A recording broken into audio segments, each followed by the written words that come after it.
It's tragic, really. Shirley, are you here? We all have a story. We are contacting 911 for you. A dark secret wrapped in emptiness and regret. Quite frankly, I'm glad I did it. You know. They took her life. They just can't prove it. The Toll. There are so many layers to the story of Shirley Jane Rose, and we don't want you to miss any of it.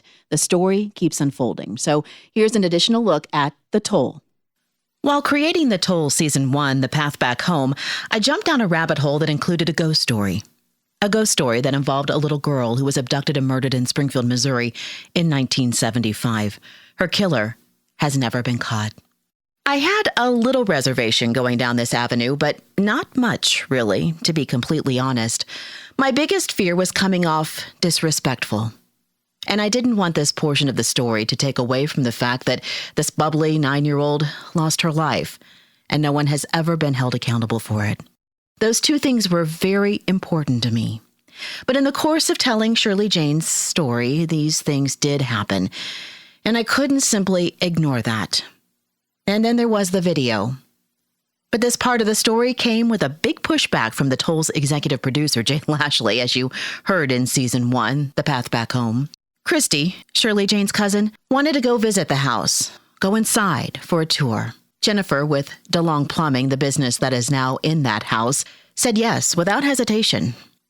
So there we were, on a Saturday morning, at the 2-story house on Scenic in Springfield, ready to go in. Kristi narrates as we walk through the first floor. This was the living room. Okay. And it was split up here, and this was a duplex, so the half was occupied by other people. So this was the living room, and this would be divided? This probably right here is exactly where it cut off. A wall used to separate the two There were spaces. 2 guys that lived there, probably in their 20s, I'm guessing. Was the basement here when you... Yes.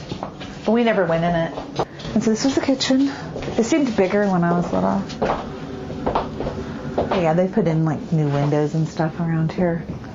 There's like just a little half bath over here. You could tell it was all weird. This time, knowing what she knew and seeing the video, it was weird. We go upstairs. The upstairs.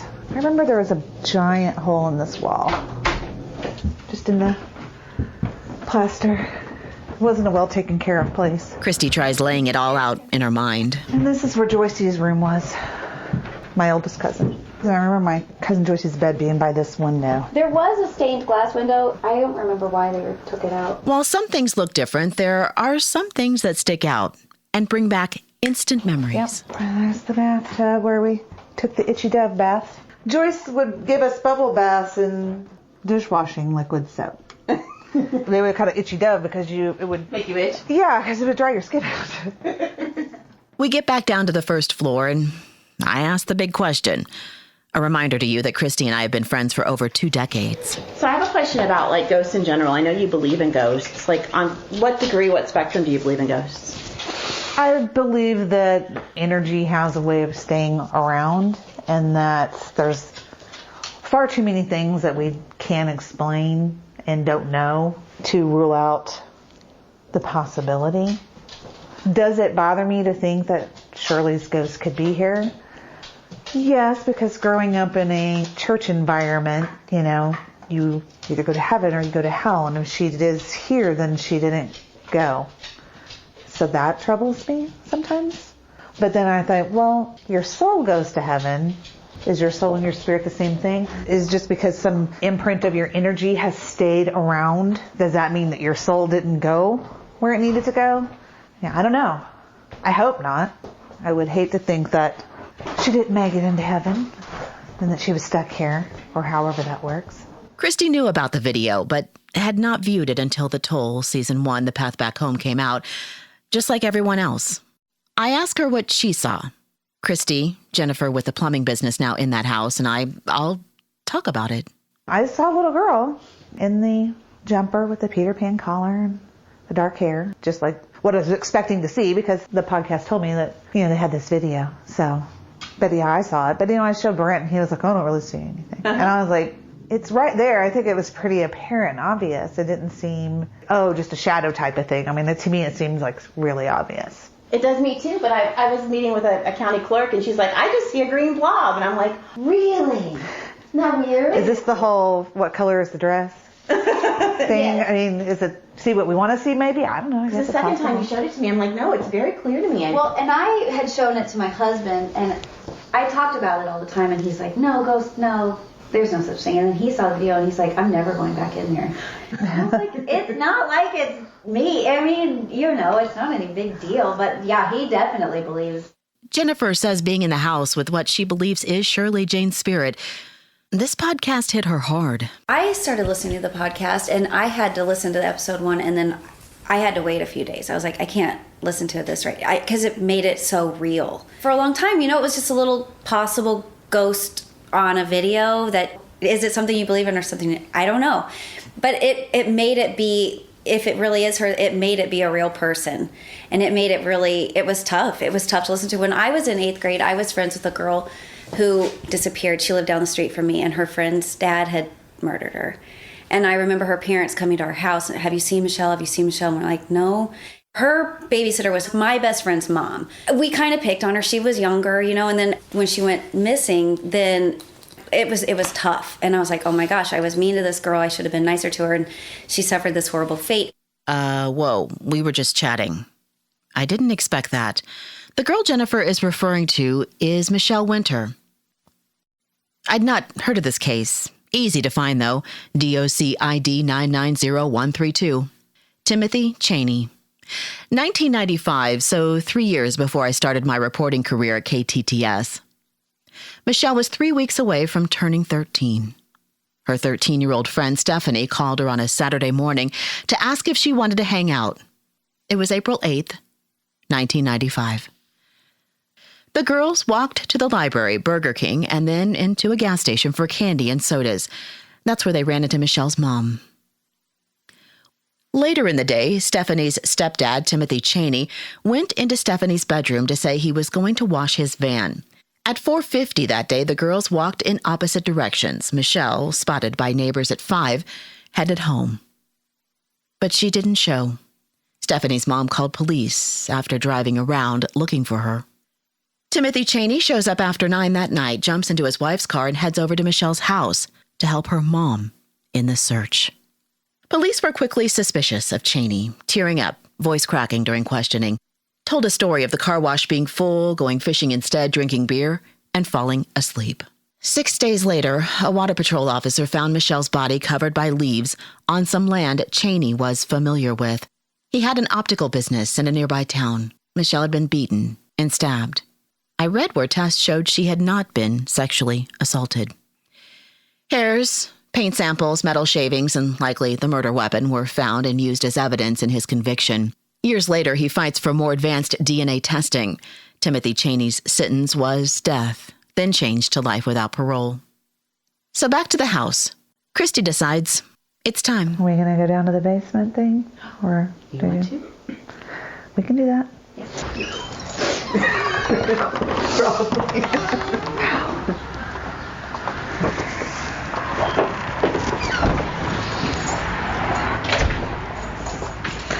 I never went down these stairs, but I remember sitting on top of them. I think I was always scared of the basement. It is eerie, just basements in general, I think. Yeah. Especially unfinished basements. And I'm sure it did not have that nice big steel door back then. It probably had an old wooden creaky door. And I don't even know if there was anything down here back then. Seems like an old root cellar, like where they used to keep canned stuff. Kristi takes off deeper into the basement, around the corner and out of sight from Jennifer and me. I didn't know what she was doing. With her being mic'd up, I captured this.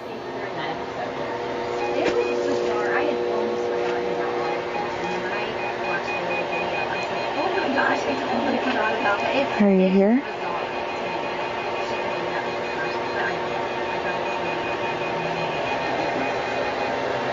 It was so true. I had Nancy? What is that?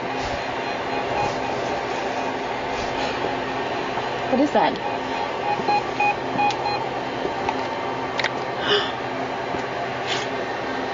She brought a ghost reader. They went away when you came over here. I wasn't sure if it was this stuff, but it's not going off now. Oh my gosh, I hope so.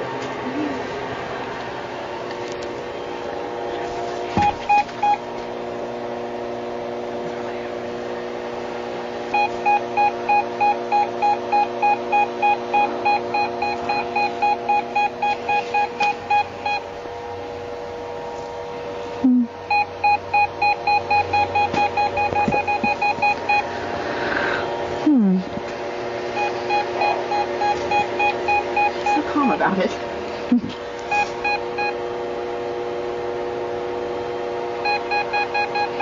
It's so hard to tell with all the stuff down here, though. It hasn't gone off anywhere else in the house, because I've had it on the whole time.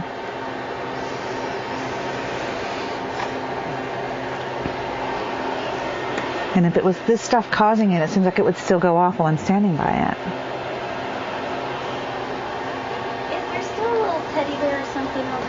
Yeah. The Ghostbusters thought she might like that, so somebody put that This? on there one time for her. Little puppy dog. They left it for her? I think they had suggested we bring it, and somebody brought one in, and we just left it down there. I don't know if it's ever moved, or I don't even know when it showed up, but one day it was down. And we used to have the vase of flowers. We had moved it down here. I don't know where it is.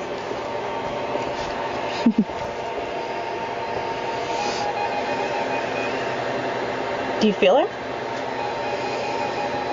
I don't know. And then my ghost meter feels something. But there's so much stuff down here, it's hard to say of what's setting it off.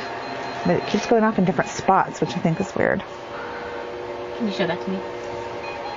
She's got video. What is it? It's called a ghost meter. It just measures electromagnetic fields. That's what it does. Which is something that is said to be emitted by spirits and what have you. So I didn't know. I knew you had that. I didn't know you had it in your pocket. And it didn't indicate anything in the house. Because I didn't want anybody to know I had it until it went off. It keeps going off in different spots, but it seems mostly over here.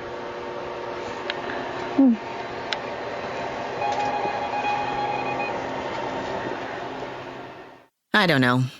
Nothing scientific, just a weird day. People ask me, who do you really think murdered Shirley Jane Rose? And as I've said, I don't know. But the next questions and comments seem to center around the house and the stories that come from the house. The ghost story part, as most call it. There are no definites in Season 1, The Path Back Home. I leave it up to you to decide in almost every aspect. But here's what I have to say about episodes 4 and 5.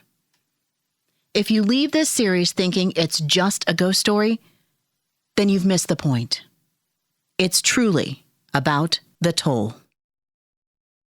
If you have any information that could help solve the murder of 9-year-old Shirley Jane Rose, please call Crime Stoppers at 417-864-TIPS.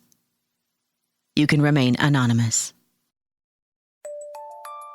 The Toll Podcast, Season 1, The Path Back Home, is a production of The Toll, LLC. Thanks for listening. We hope you share The Toll. Also, leaving us a 5-star rating and a review on iTunes can go a long way in helping us do more episodes and seasons. Thank you for your support. Keep up with The Toll Podcast on Facebook, Instagram, or Twitter, and visit our website, thetollpodcast.com.